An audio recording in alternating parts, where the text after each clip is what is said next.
You're listening to Someone Knows Something from CBC Podcasts. This is Season 6, Episode 3, Frenemy.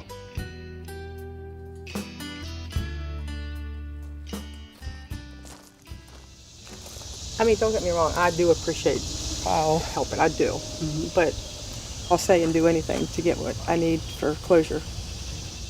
And I wouldn't be a concerned mom if I didn't ask, can I go? I mean, you can go, but you wouldn't be allowed in the room. Deborah negotiating with Detective John Glapian to see if she can be present during a police interrogation of Kyle Barnes. Police think he may be concealing something, and Deborah and I have wondered if pushing Kyle on the details may cause him to reveal more. There's cameras in the room. There's audio in the room. So yeah, you can actually see what's going on and hear what's going on in the room. But we're not going to let you guys in there to do that. Okay, so I guess we'll just drive in your car then? Is it you have a car here? Yeah. Okay. And I'll just go with you. And so, eventually, and unsurprisingly given it's Deborah, police relent and she'll be allowed to witness the interrogation. It's been a long and emotionally difficult trip to Mississippi so far, and as we get into her car to drive to the Pike County Sheriff's Office, I asked Deborah if she ever thinks she should take a break. She tells the story about why she can't. It's not that I've never, but one night I was out drinking and I was really like laughing and having a pretty good time and all that. I felt so guilty. How dare me? And that was like 8 years ago, and I left and never picked up another beer and never went out to a bar. I go for weeks and not even leave the house. The bare minimum Walmart's about it. People will say, you're so strong, I can't believe all this, everything you've done, and you're so strong. I thought you only knew. No, I'm not. No. But then if I'm not working on the case, like, I even feel guilty if a day goes by and I'm not like messaging you this one, that one, trying to get the, whatever, or searching something. I get so upset that I've let him down. Okay, that's it. I'm done. I get so mad. I get mad to even cry about it.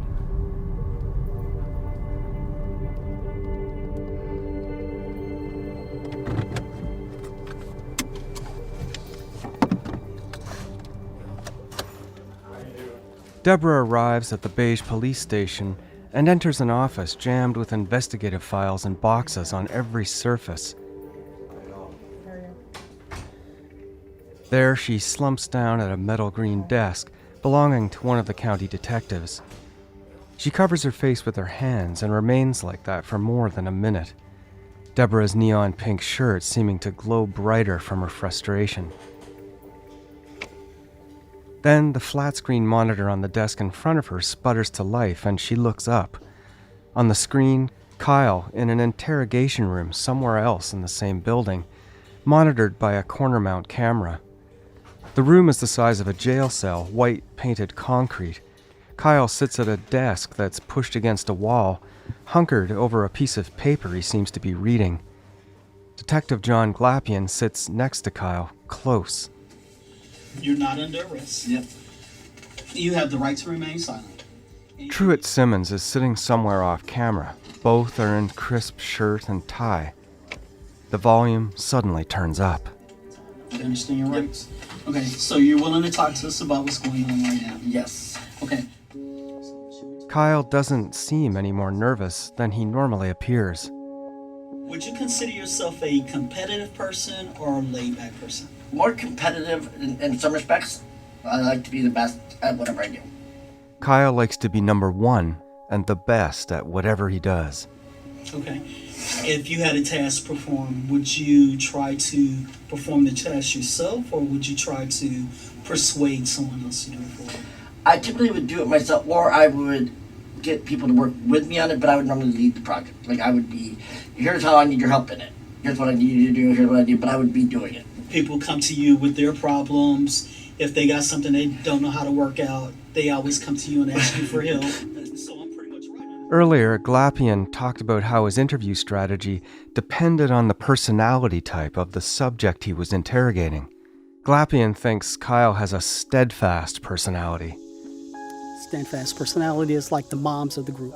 People comes to you to tell you their problems, to help you figure out things. So that's why I believe that his buddy that he's trying to help with this incident, Shane, came to him, told him what was going on because he figured that he could help him.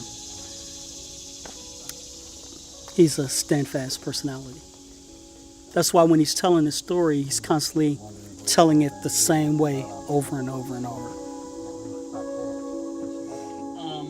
I'm going to ask you some questions. The best way to communicate with people is... With Shane Gunther refusing to give his side of the story, Kyle's version is what we have to work with. It's important to keep in mind that Shane may not have said or done any of the things Kyle suggests throughout any of his statements. When was the first time you met Shane? And then we're going to go into the...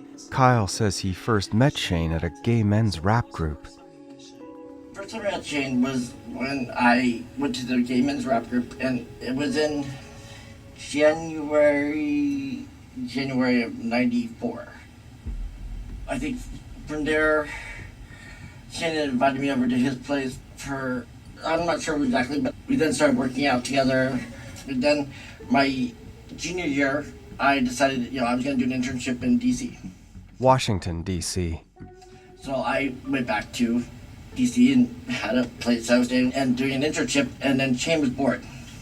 So he decided to come visit me in D.C. So he was living in the living room on the couch for the whole summer. Basically we stayed there for the whole summer, going drinking, doing, I was going to work. According to Kyle, Shane hung around drinking and working out with him in D.C. that whole summer. From all the stories I've read and heard about Shane thus far, it's clear that he's had access to a substantial supply of money, mostly from a family inheritance, and doesn't seem to need to work. Then I went back to Santa Barbara, and at that point, Shane came back as well and pretended to go to school for a semester because he already had graduated or didn't have any classes to take. And then after the first semester, I think that's when Shane went back to D.C. for a little while. I'm not sure. I think he got an apartment back there. And then at some point he met Donnie back there, I think at a club. Police interviews in Deborah's files corroborate that Shane met Donnie in a D.C. area bar, probably in late winter 1995. When did you meet Donnie? I didn't meet Donnie until he came out to California with Shane. How long did you know Donnie before the incident? Maybe a couple of weeks. Donnie I just met. This was in May of 1995 when they drove across country. They were driving back to Mississippi. Kyle says he knew that Shane and Donnie were driving to Mississippi and that he had heard that Shane wanted to get a couple of dogs. And he also says that before Shane left, he bought a plane ticket for Kyle's birthday. Kyle was to fly to New Orleans to celebrate later in May. Okay, so this is where it's getting kind of confusing to me. So Donnie and Shane left you in someplace in California. Say, look, we're on our way to Mississippi, but I'm going to buy you a plane ticket because I want you to come to Mississippi as well. So they bought And Kyle says the original ticket that Shane bought for him was not the ticket he flew out on. Kyle says that Shane's call for his help spurred a new ticket being bought, this time by Shane's grandmother, so that Kyle could come out to Mississippi earlier than originally planned. All I know is that that was not the ticket that I flew out on. The ticket I flew out on was bought by his grandmother. Deborah hasn't moved or said anything since the interrogation started. She's waiting for any inkling of something new from Kyle. The information about the plane ticket isn't it. Glapian wants Kyle to tell them everything that happened from the time he left Santa Barbara, but Kyle says he doesn't remember the flight very much.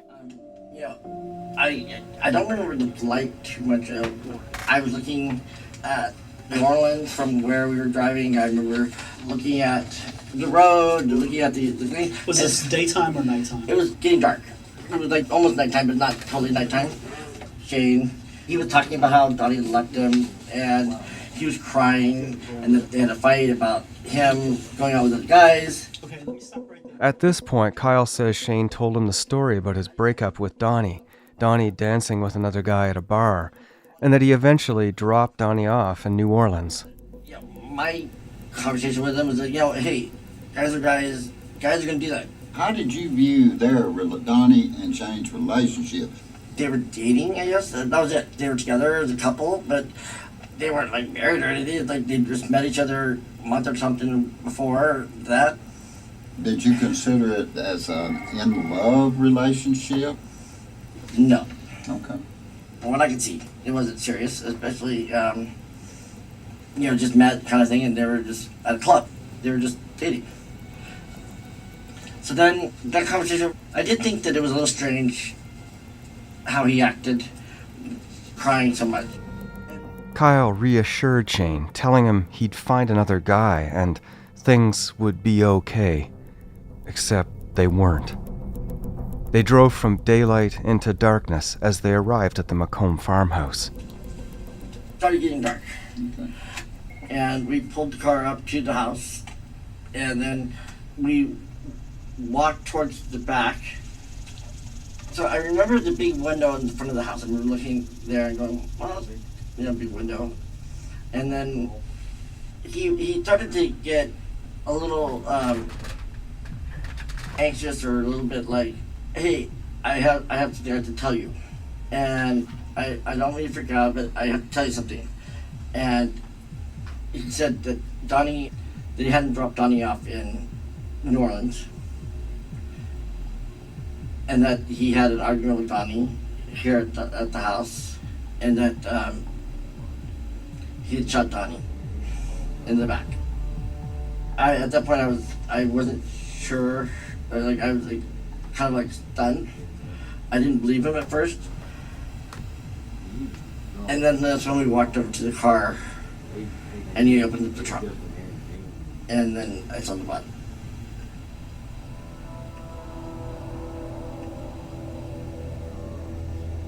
So at that point he said, I need your help to get rid of the body.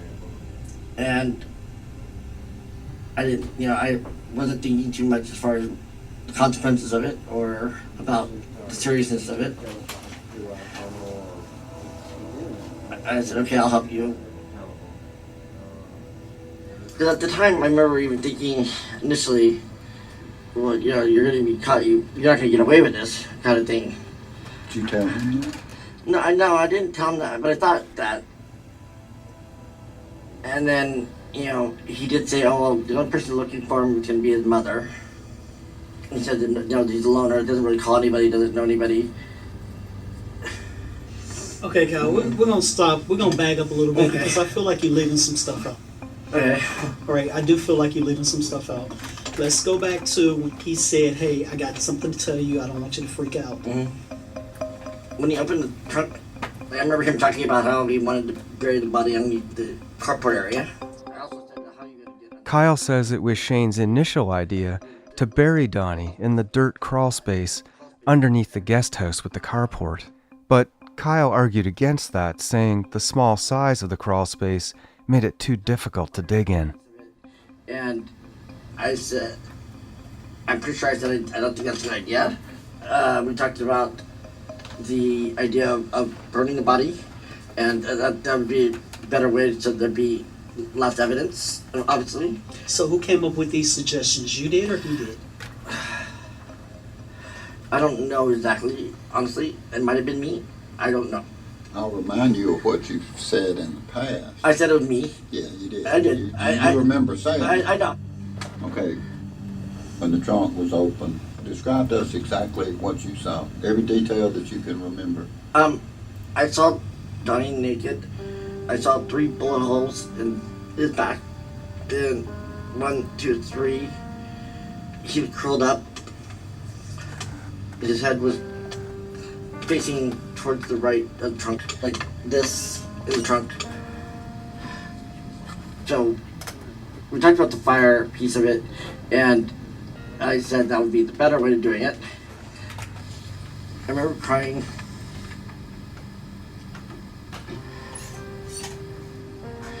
And we said, yeah. At that point, I asked her how he could do this. And I was like, that is so stupid. Why would you do it? Why would you do this? And he just cried and gave me a hug, really hard hug. It was hurt, like as far as the hug. After that, well, let's just get this over with as fast as we could. And at that point, we didn't talk much more. They didn't talk much more.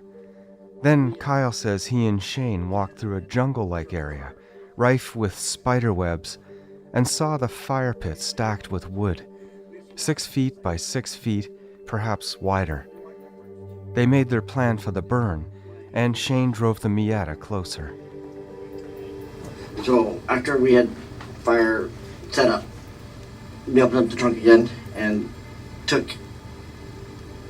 I took Donnie's feet, and he took from his shoulders. He was stiff. It was hard to get him out of the trunk.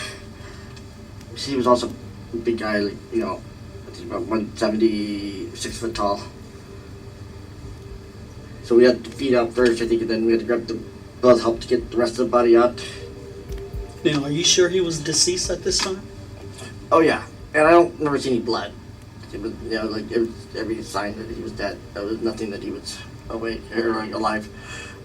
And so we, at that point, we started the fire, and it burned for a while.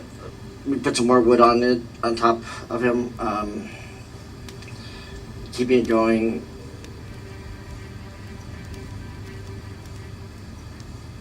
Then he told me that he had shot Donnie in the back with a .22, and then it took Donnie about 30 minutes to die.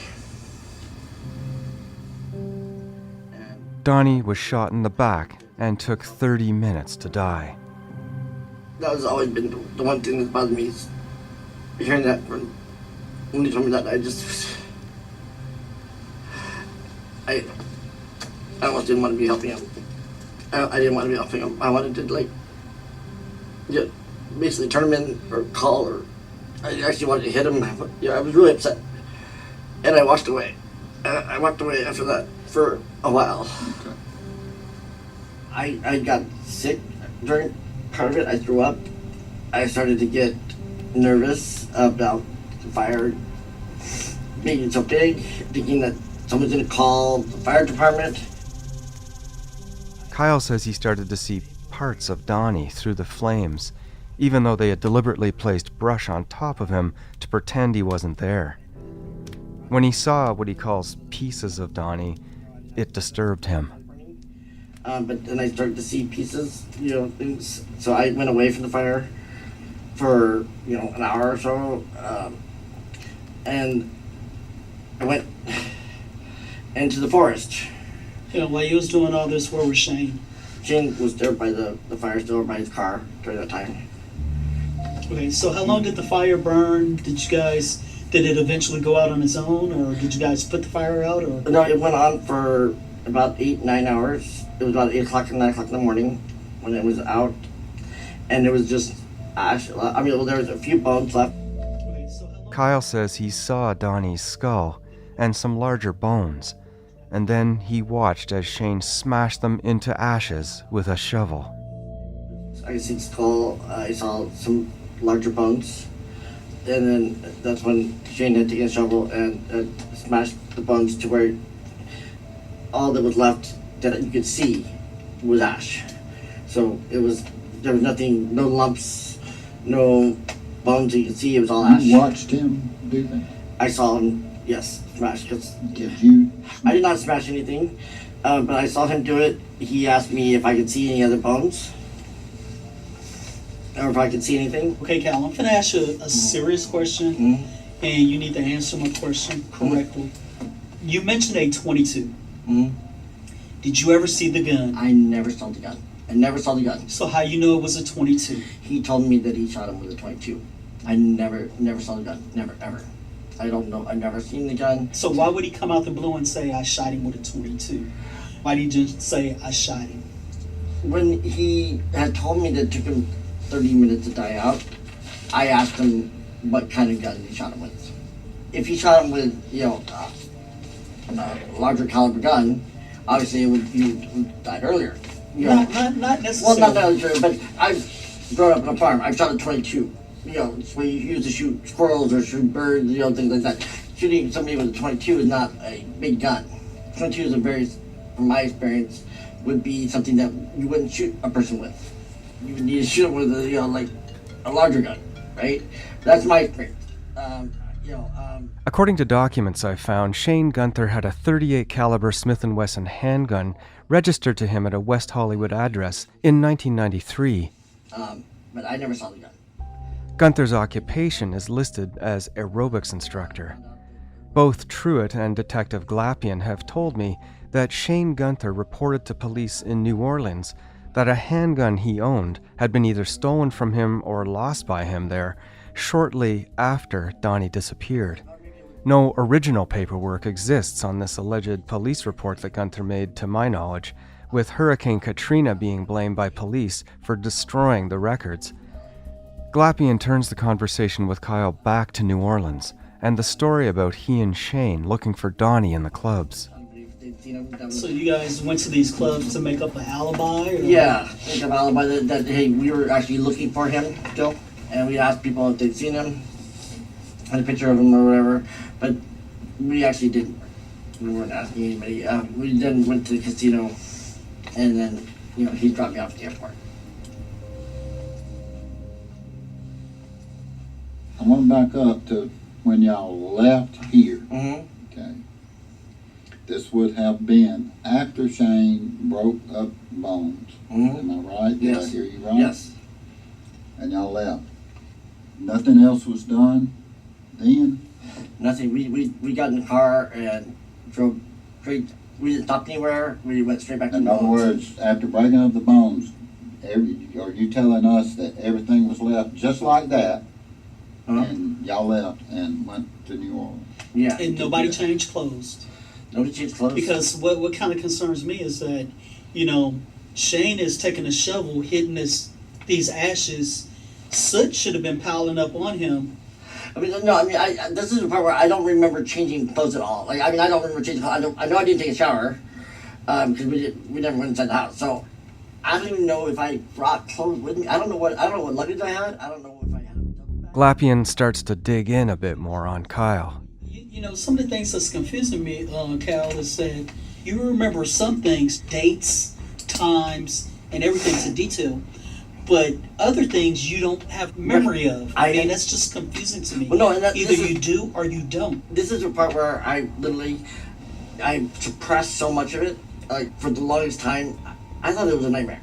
So this whole trip, the whole thing happening, when I went back to LA, I kind of thought it was a nightmare, and I put it behind me, like if it was like something never happened. For the longest time, I didn't think about it. It was, to me, it was not real, and I kind of suppressed it and I put it down. I don't know. Did you kill Donald Izett Jr.? No, I did not. I swear I did not. I've never. First of all, I was not here when he was shot, so that makes it impossible to kill him. Okay. But I. You answered my second question. Were you present? Did you see Donald Izett Jr. being killed? No, I did not.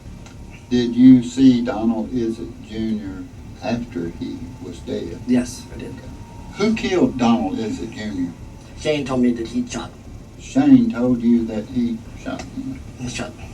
I'm going to stop right here, Cal. They told me not to do this, but I'm going to say this, Cal. Mm-hmm. I believe you was there when this happened. Shane had killed somebody and you was there. I will tell you right now, I was not there. On my mother's life, I tell you, I was not there.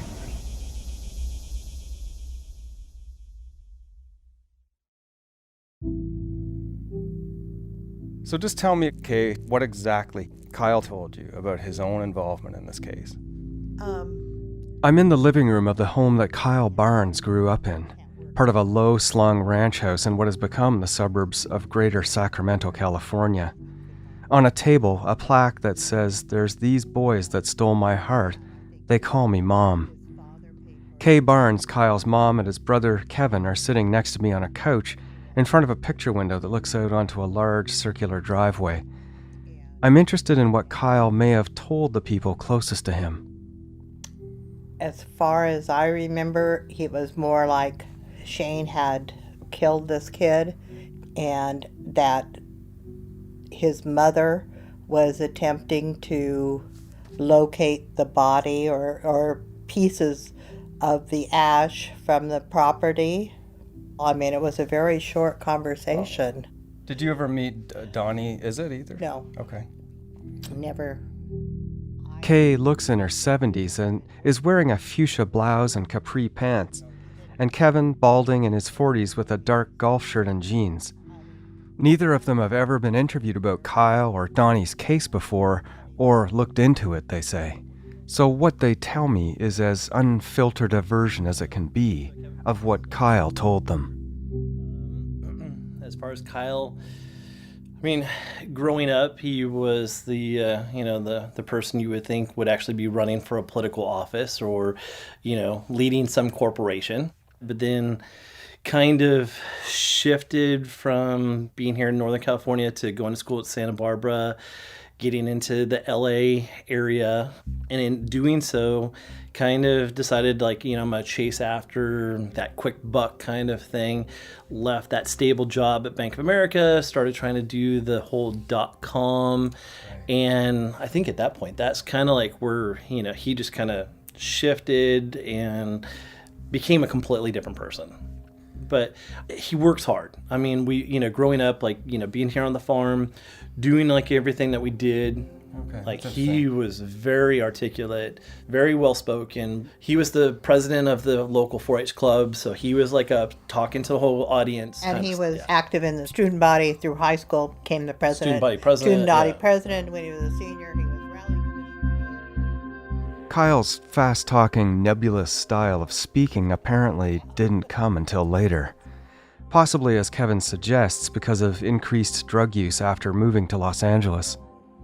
That's what I always been afraid of, as far as with Kyle down in LA where they were living that. I got to think that's part of where the changes are that I've seen in him, is that there's things that he's used or done or whatever, and that's, I don't know. Okay. The changes are his excitability, he goes from so calm to just kind of so loud in your face, not because he's angry, but he just wants to get his point across, and growing up, he would have escalated things in a very structured manner and not raised his voice to be the loudest, but gotten his point through by strategically hitting points. So you don't think that the changes extend to believability, though? You don't think his honesty was affected? No, it's just okay. The changes are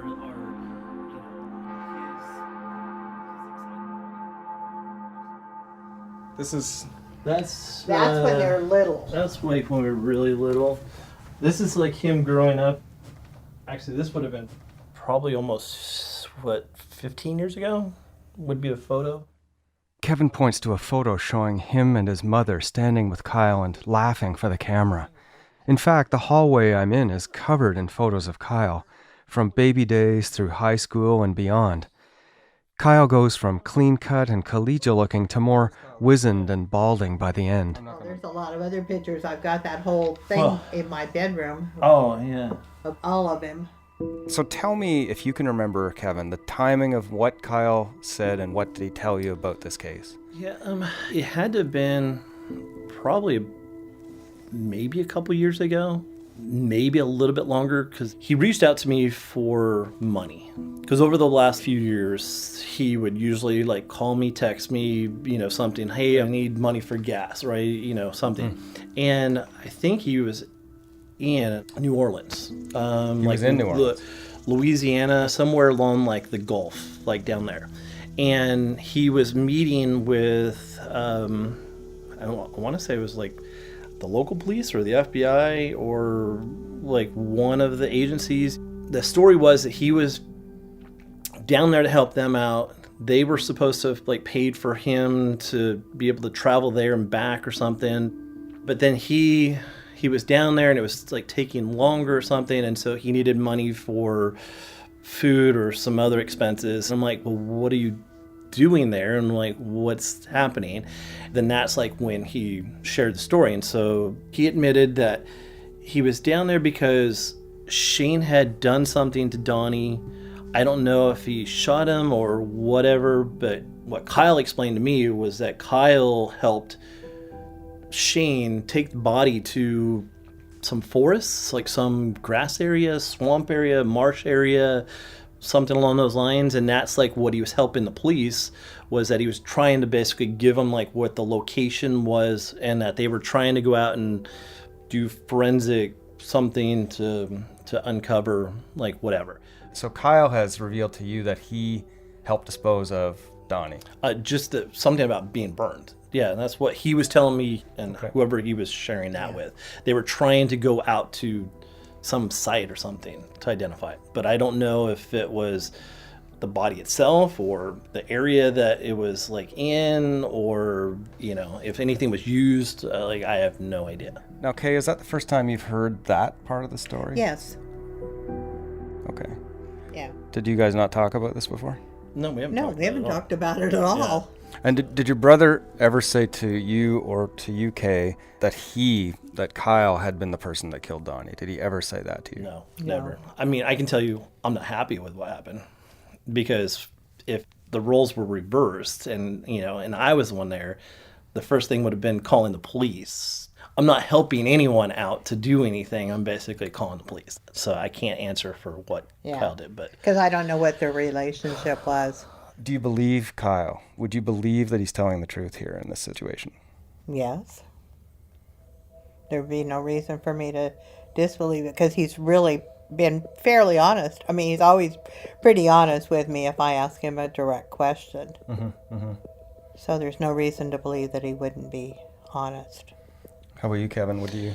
100%. Whether Kay and Kevin believe Kyle or not is, of course, not really evidence of anything. Growing up with him, talking to him now, there's like never been a time like where, you know, I think that he's not telling us what's what. And he doesn't have a history of lying. He doesn't have a history of holding things back or being secretive or any of that kind of stuff. So. When Kyle was in his early teens, he lost his father, and without him here to talk to, I've asked Kyle who else he might have told about what he says he did with Shane down in Mississippi.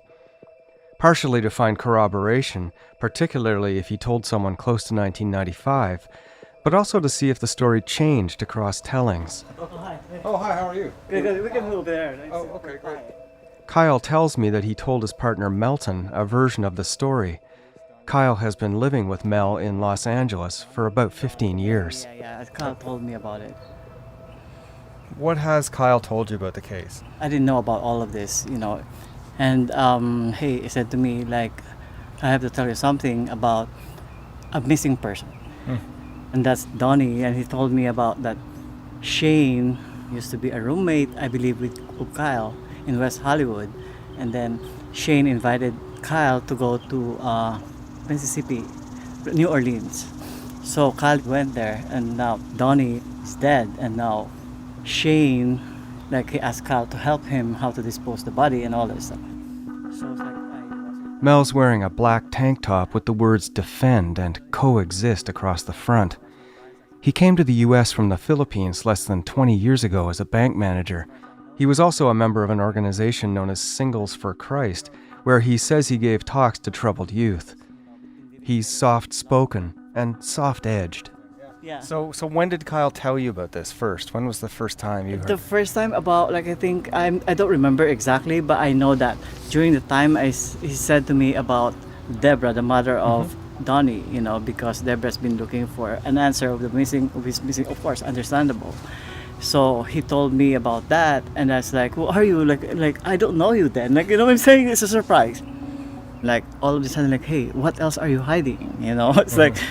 So, Were you angry then? Were you mad? Or I'm not really that mad or angry with him. It's kind of like, you know, I don't know even the answers. Like, is it true or no? You know what I'm saying? Like, what are you talking about? Because to be honest, they said like, you're a part of this. You know what I'm saying? Like, it's kind of like you obstruct justice first of all. Like, you know, you didn't even say anything from the very beginning. Like, I don't know why and this, you know, and you didn't even tell me after so many years. Like, who are you? You know, and I cannot speak in his behalf as far as like, why did he do this? Why did he participate? Why did he not say anything? Like, Carl, why did you not say that a long time ago? You know, why did you not open up? Why do you have to wait for Deborah to come? You know, it's so many things. These are the questions anybody would ask. Yeah, it's kind of like, why? And because I said, Carl, no matter what, I don't hate you. You're still a human being and making mistakes, but please, sometimes we're making wrong decisions in life. But those decisions we have to consider always what's the impact on ourselves. Truth will come out no matter what. It's just a matter of time. I said, you know, I forgive you. Whatever the things I do, I still forgive you. Because you're still a human being. We all make mistakes, you know. But I said, like, Kyle, that is very wrong though. Do you think that Kyle has told you all the details? The details of what happened, what he remembers of what happened? Well, what he told me was that Shane shot Donnie, I think 3 times he said, I think. And then he helped Shane burn the body and then like, you know, put in a thing in Mississippi. And Mel, meaning here, Kyle told him that Shane put Donnie's ashes into the coffee can. I don't remember exactly, but that's all he said to me. So I didn't even ask for details on everything because I don't even know Shane. I said, who is Shane? You had never met Shane or Donnie? Never. And tell me about Kyle. You've known him for 15 years. Do you believe him? Yeah, of course. I believe him. Yeah, I believe him. You know, it's always been very honest to me. Like, I know what kind of person he is, you know. I feel it. So even to the point when I told him, hey, did you get a lawyer for that? Because this is not a joke. You know, I said, first of all, Kyle, you should not say anything because you have to protect yourself as well, to defend yourself. The law is a law, you know, like nobody excuses if a crime was committed. That's why I've been asking, hey, convince me. What did you do? What was your participation? Has he ever changed any aspect of his story? No. He's always kept the story pretty much the same? Yes, pretty much the same, like, you know. And because I always keep asking him questions, what else, Kyle, do you want to tell me? You know, it's like you have to prepare yourself. Like, when the time comes, you will be called, and it's just a matter of like, how credible are you when you're there? Are you speaking the truth or not? You can tell only the sincerity and the truth from a person if they are consistent in what they're doing and what they're saying. Yeah. You know, and other people believe I was there. I was not. I flew in after he was dead. I wish I was there because this wouldn't have happened. The reason I believe you was there when this happened, because you saying it was a crime of passion. You saying that because he wanted to leave. You saying he was shot over by the tennis courts, that he took 30 minutes for him to die. Well, yeah, those are all the things that Shane had told me. Okay, well, I mean, the way you telling it is like if you was there. And you know, At this point, Glapian leaves and Detective Chris Bell squeezes into the small room. Bell is the lead detective on this investigation from Pike County, and he is interested in a looser, more fast-paced bad cop strategy with Kyle. Was you scared of Shane? Honestly, I don't think so. I wasn't scared of Shane. Was you trying to date Shane? No, not at all. Not at all. Did you and Shane ever have a dating relationship? We never had a dating relationship. We never had, sex. We never, one time I think we kissed or something like that at night. And that was actually after this whole thing happened in West Hollywood when that happened. It was like, I don't think it even happened before this event. And, obviously I made a bad decision back then. I was 21. I was, my best friend. I wasn't thinking, and I didn't think at all. Like, really, No, if what you're saying is accurate, you wasn't thinking at all. I wasn't thinking at all. Because I can remember when I was 21 years, we done some crazy things, but I don't think nobody would have done nothing this crazy would have go cover up a murder. There's got to be some kind of benefit or motive behind it for you not to tell anybody. No, well, obviously my benefit is that he was my best friend, and I didn't want him, something to happen. That's not a benefit. Did you know that Shane was wealthy back then? I didn't know he was that wealthy. I mean, he didn't have to worry about money. Was money the motivation behind this? No. Were you not telling anybody? I didn't get any money for it. That wasn't the reason Well, for it. later on, he gave you $50,000 to help you start your business up. Well, no, but that wasn't the reason why he was giving it to me. Kyle had asked for investment from Shane and others for a company he started in the late 1990s, and Kyle says Shane gave him at least $50,000. The company was to produce a new computer keyboard that Kyle says he invented, but the company wasn't successful. Did he give you any money for coming out on the plane helping him out? No. Did you feel like he owed you something for coming to help him out? No, I don't think so. I think he was thinking that it was going to be a good investment. That's what you saying, but I don't know. No, I know you know I'm trying to figure it out. I know you don't know that, but the thing is that... It's impossible to know Shane's motivation beyond that an investment was made. Kyle seems to be struggling. But I was not here when he was shot. The whole thing is what I'm trying to figure out. I know, but I was not here when he was shot. I was not here. How do I know you wasn't here? Because you say so? Well, obviously, because the body was already in the trunk. The body was in the trunk when I got here. He was dead. You know, I never saw him alive. I flew in here, Shane picked me up, and he was already dead. I helped dispose of the body. I was here after the fact. I've never changed anything. I've always told them the truth. And I've been as honest as I could. Normal people don't come down here and help their friend dispose of a body. Well, who does that? Well, but I don't have a best friend that I'm gonna fucking go dispose of a body with. I just helped him burn the body. You know, I'm not part of it. But you can minimize that involvement if you let somebody know what's going on. You and Shane are best friends, right? You don't keep in contact with the same friend. You don't know what's going on with him afterwards. After y'all get back to California. I didn't really keep in contact with him. We drifted apart, but not like, oh, I'm never gonna talk to you again. We just drifted apart. I went on my life. He went on with his life. In, I want to say 98, at that point, he mentioned to me that the police had talked to him. They interviewed him and his mother. Shane told Kyle he gave police the same alibi they agreed on, that they went looking for Donnie in New Orleans. What they really did is go to a casino and drank a New Orleans specialty hurricane cocktail as they walked around.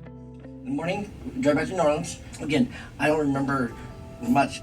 I remember going to a casino. This was after. We went to Club Corrals, got a hurricane thing on the road. So you started drinking, having a good time after you disposed of the body. You were drinking, then you went to the casino. I've tried to give you guys everything possible, little tiny details of everything I could possibly think of or that I can remember, because I do want Shane to go to jail, because he put me in this position. He fucking put me where I'm now having to fucking maybe go to jail, or that I'm having to fucking go and you put yourself in that situation. Well, no, but he did, because he called me and he fucking put me in. He's the one that shot the person. He should never have shot Donnie. Who helped him cover it up? Well, I might have, but he should have never fucking shot him. You put yourself there. Shane didn't put you there. Well, no, but you didn't have to help him. Yeah, and but you put yourself in a situation when you went down there and helped to cover fucking body up. Well, I understand that, but if he had shot him, then we wouldn't be here today. Period. Okay, I know. Who done that? Nobody but you. Well, I know, but that was where I made my wrong decision. Okay, so don't blame Shane for your mistakes. See, you're minimizing yourself. I made a bad decision. Everything you do is minimize. I should not have been put in that situation. No, you should have put yourself in that situation. You don't do it. The average human not gonna do shit like that. Unless there's something else you're not telling me. Well, no. The interrogation continues. Kyle sticks to his story with little deviation. It could be what you're not telling me. It's not. There's nothing I'm not telling you. At the end of it, Deborah walks out of the office in a daze, her eyes red and moist. It's clear she's taken on the relative lack of new information from Kyle as yet another variation on her theme of personal failure. She approaches Truett, who she spies coming down the hall. Deborah always has another plan, another chess piece to put into play, anything to keep her self-imposed guilt at bay and the feeling of momentum going. She wants Truett to consider another police-sponsored dig at the Nobles' farm, this time a more thorough one. I have a copy of the aerial picture and take Kyle out to Dr. Nobles before I head to the airport. May I ask why? I just want to try one more time. Never, I'm not trying, I don't, I know where you're coming from, okay? It's no good gonna come of it, dear. Firmly believe that. I asked Dr. Nables if it was okay, and he said that it was. I mean, I won't stay long or anything. Where we've been and where we're going, I don't have a problem with it, except I'm more concerned about you than the benefit that's gonna come. This is killing you. But maybe it's not for me to. I feel Donnie again. I just have to at least go back out and say goodbye or something.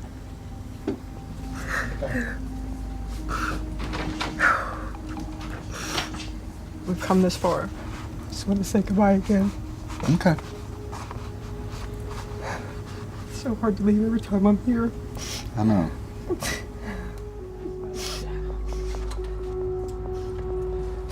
With Kyle having given his statements, Detective John Glapian lays out his current thoughts on the case. Well, my only concern about this one is that it's been going on, it's been so long that if we do find some evidence, I mean, that's the only way we're going to be able to convict somebody in this particular case. We're going to have to find some kind of physical evidence, such as bone fragments, DNA evidence, shell casings, even bullet fragments, and the gun. Glapian says Mississippi police and the FBI have also tried to talk to Shane. We have talked to a person of interest. He's denying everything. We've been trying to get him on multiple occasions to come down and do a formal interview. He refuses. He's always referring to his lawyer. We even called in the FBI to try to get their assistance to come. I guess he refused the FBI as well. Once we get evidence, I think we could get a conviction. I mean, Cal can actually be charged with accessory after the fact. It depends on the DA, and since he's been so helpful, I mean, they'll probably be lenient on him, but he could face charges as well, you know? But I'm not the DA. The only thing we do is collect the evidence, present the case, and then it's in the lawyer's hands from there. So DAs, or district attorneys in the USA, are elected officials who have a fair bit of latitude in determining if they want to press forward prosecuting a case. The current DA in Pike County is named D. Bates. So, Mr. District Attorney, just tell me what you can about Donnie's case. I can't speak specifically about any evidence one way or another. Obviously, it's a case that's under investigation, will continue to be under investigation until some type of conclusion. The main thing, the state of Mississippi, my office, and everyone involved want a conclusion to find Donnie. I mean, obviously you want to find answers for his mother. And obviously from there we would like to hold whoever, or if there was anything done, that individual or individuals be held accountable. I'm getting the sense that D. Bates falls on the cautious side of things. It's the end of another grueling day, and Kyle's heading back to New Orleans. I catch him by phone. So how'd it go? It was okay. I mean, the last interviewer, Chris Bell, not the nicest guy, but it was okay. I mean, I still feel like I go through the same things, the same questions, and answer the same way, but I guess sometimes I don't. You never know. I feel like I'm answering it the same way, but they think I'm changing my story. I don't know. Sometimes I remember things a little bit differently than the way that I do some other times. So I guess it's hard to, especially when being asked about the same things like so many times. So do you believe that everything you're saying is true? Oh yeah, of course. Everything I've said is true. I mean, I might be off on obviously where locations, or I might be off on timing, days. But as far as the event that happened and me coming here for why I came here, everything, that's all true. Shane did shoot Donnie, and all that stuff was all true. It's just a matter of the details of things might be a little different sometimes. It's possible Kyle is lying, but my feeling is that his story has stayed relatively the same across many tellings, with any changes or revisions apparently due to mismemory or passage of time. And without Shane's input on any of it, we may never have any other perspective on the eyewitness story. Shane could be completely innocent of any wrongdoing, and he may have done nothing, Kyle's suggesting. The FBI did try to talk to Shane with Kyle's involvement. They set Kyle up to make the call and try to casually bring up the various plot points of the Mississippi story.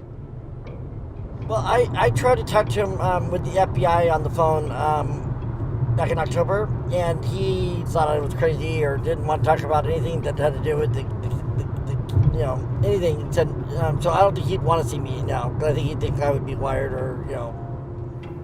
But Shane apparently said nothing of value in the conversation. If a grand jury is called, you'll be giving your evidence. And as an accomplice, do you have any concept of what might happen to you, or have you made any kind of arrangements, or what's going on with that? I haven't yet. I obviously haven't got an attorney yet. People tell me I should get an attorney or that I needed to be careful about what I say. I kind of hoping, trusting that the fact that I'm helping out with everything is alleviate a lot of what I might, attorney would definitely told me not to come here, which is not what I want to have right now. I think the most important thing is to try to get Shane in, see if we can get the evidence out, so that way we can try to get Shane in jail. That's my priority, basically.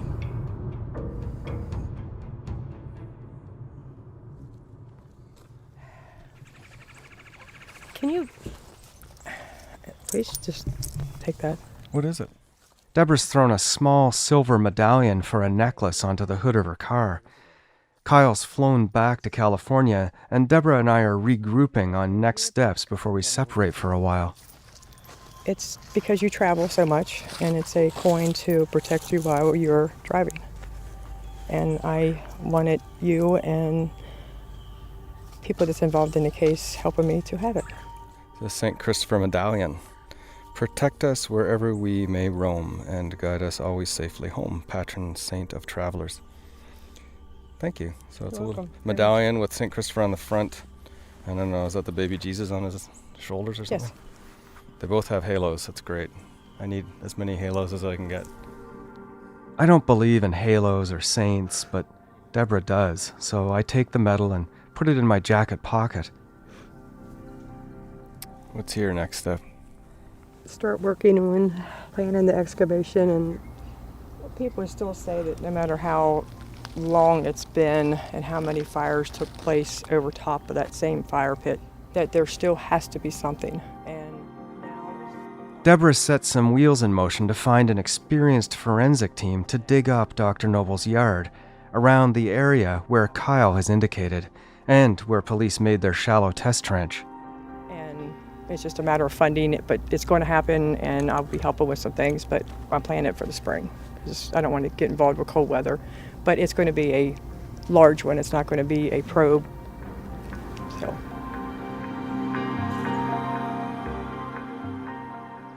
Deborah's gritty determination is hard not to be inspired by, but there's a guilt there that helps to drive it, and I hope that that part of seeking the answer she needs can soon come to an end.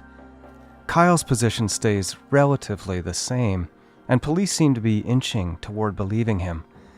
The new dig Deborah is proposing for Dr. Noble's property will be based in part on Kyle's statements, and will be far more expansive than the straight police trench with the plastic flags. If it's there, finding the fire pit will have a better chance among slim chances. And there's still people to talk to. People close to Shane. Very close.